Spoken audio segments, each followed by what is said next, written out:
Alright, so it looks like we have a new handheld, and oh boy. This is the M18 from SJGAM, which is the same company that released the M17 previously. And this is a very strange handheld.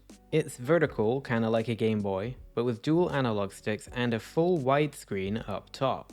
On the box you'll see this barely legible text, including a note saying how this company are not responsible if you acquire your games in an unsavory manner. Inside the box is a pretty bare bones affair with just a USB cable and a useless instruction manual. And so here's the M18 itself, and it is quite the hulky device.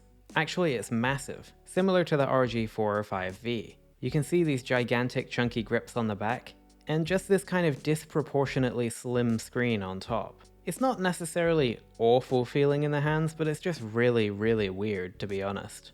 On the front you'll see this dual stick layout along with these colored face buttons, which look kinda strange to be honest. Oh, and that plus and minus you see up top, those are actually the volume keys. So yeah. Still, this thing doesn't feel particularly awful like I said before. Nintendo Switch style sticks, pretty standard membrane face buttons, and a D-pad that doesn't feel particularly terrible at first glance. And actually I realized right away that this thing was pretty comfortable in the hands, and that's all down to these gigantic thick grips on the back. And my hands wrap around these pretty comfortably, which makes an unwieldy device a little easier to hold. There's also these pretty stiff and slanted shoulder buttons. They're inline, but hey, they feel great for just resting your fingers on at least. You'll find the left and the right side and the top to be completely empty. And all of the action is going on down the bottom here, where you'll find a single SD card slot, a 3.5mm headphone jack, a USB-C port for charging only, and a physical on-off switch, which I'm just going to go ahead and switch on right now. You've probably noticed that the shell here is transparent black, but it's actually quite opaque, which means that you can't see too much through it. The LED does bleed through, but overall I think it actually looks pretty smart. Kinda feels like you just get a hint of what's beneath, but not too much. So right away you'll be jumped into the operating system, which at first glance actually looks really nice. Each system has these pop-up animations that seem really high quality. And the front end here is actually Emulation Station, and I believe this operating system is based on EmuElec. Well, before anything else, I just want to see what the gaming is like on this in general, so I'm going to jump into a WonderSwan game which will take advantage of the wide screen. And yeah, I gotta say that this really isn't as terrible of an experience as I thought it was going to be. The controls are all placed pretty well and pretty comfortably, and the device itself feels pretty comfortable in the hands as well. The D-pad and the face buttons feel okay, and overall I really can't fault this too much. And since this game takes advantage of the widescreen, it looks pretty great too. The screen itself seems to be pretty okay. Blacks are a little bit washed out, but other than that, it's completely serviceable. So let's take a closer look at the controls, starting with these face buttons. I can tell right now that this color doesn't really show on video, but these are incredibly ugly colors. At least the A and the X button. The X is just a slightly different shade than I would expect, and the A has a weird kind of green tint to it. And overall they just look kind of ugly. But that's fine because they feel pretty great. These are just standard membrane buttons and they don't push too far down into the shell, and they have a nice tactile spring back. So I don't really have any real complaints about them. The D-pad here feels a little bit flat, but I can't say it's unpleasant. It's pretty big and it pivots just fine on the center point. This isn't like a tournament level D-pad or anything like that, but it does work well. In DuckTales here I don't get too much crouching as I move Scrooge left and right, which is typical of poor D-pads. I'm able to react quickly by sliding my thumb across it, and yeah, I don't have any problems here. In Tekken I can easily pull off Moonsault Slayer and Yoshimitsu's backflip. So it really does seem like the inputs here are pretty good. Although as you can imagine, the rest of the buttons are just these hard and snappy micro switches. But that's fine. The shoulder buttons are clicky and a little bit stiff, but they have a bigger problem. And that is that they have an incredibly sharp edge on the underside. The way that I hold this device without touching the shoulders, my fingers constantly hit this sharp edge and it's very uncomfortable. It's not a huge problem, but I would like to see this plastic smoothed out just a little bit. And then the Nintendo Switch style sticks are just fine, or at least they should be. The left stick here is fine. It does snap a little bit much to cardinals, but I kind of expect that these days. Especially when it comes to cheaper handhelds and, you know, expensive Anbernics. But the right stick is totally broken on mine, and I can't tell if this is a hardware or a software issue. Pushing the stick up moves up, of course, but all of the other directions are completely mixed up. But I've tried to fix this in the menus, and in every single game on every single system it behaves the same way. Not only that, but it feels like the right analog stick is also simultaneously mapped to the face buttons.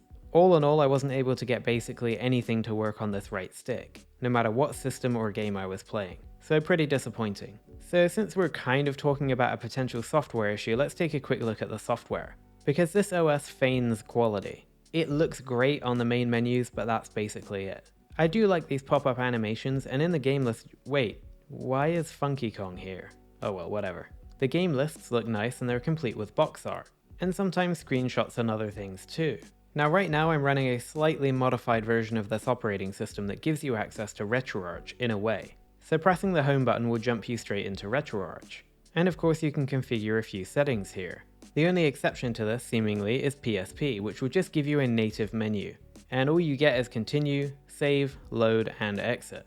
There is absolutely no access to the PPSSPP menu, hotkeys, or anything like that.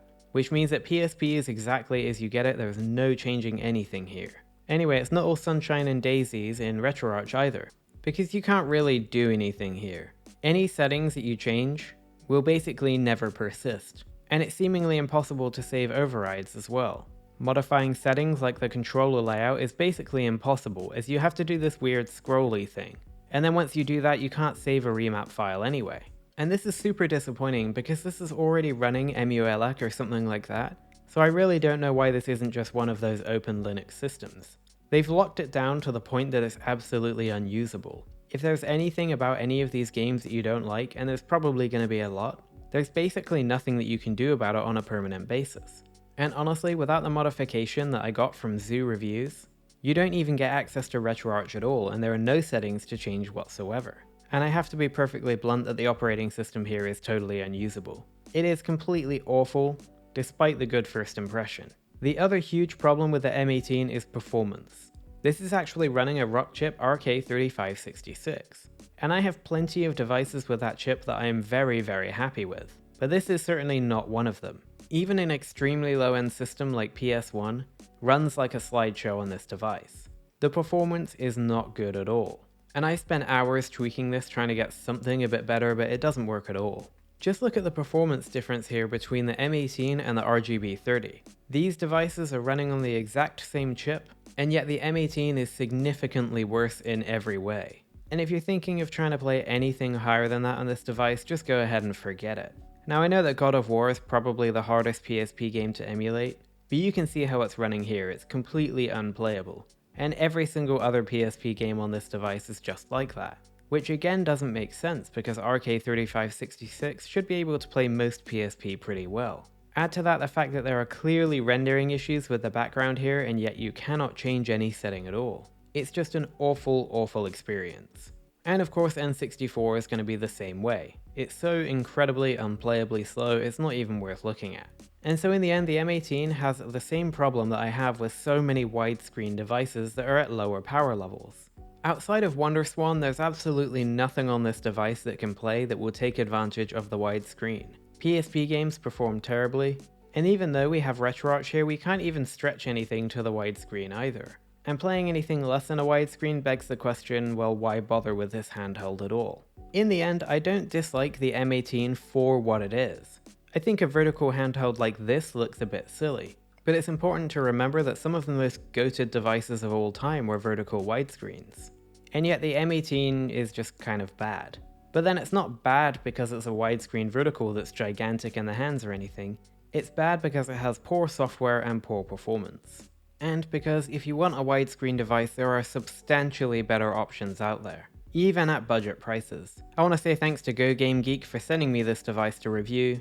Go ahead and check out their links in the description box below if for some reason you still want to check this device out. But for me personally, I can't recommend the M18 to anyone.